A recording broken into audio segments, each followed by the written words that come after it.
Hello, friends. How are you doing? Thanks for checking in.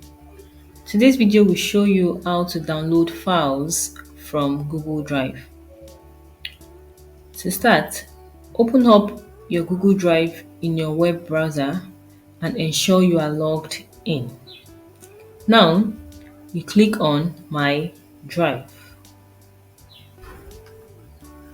Here, you can access all your files and folders.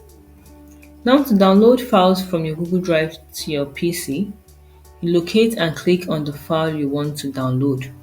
It could be a document, an audio, a video, or a picture.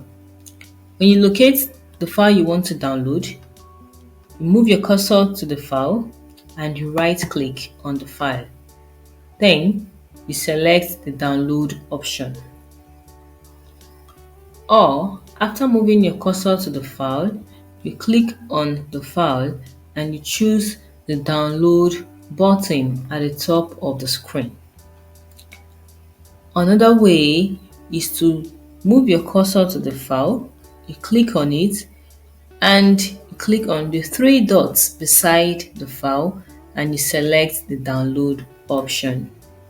So guys, that is how you can easily download files from your Google Drive. Hope this video helps you out. Please don't forget to like and subscribe to the channel for more informative content like this. Bye guys, see you in the next video.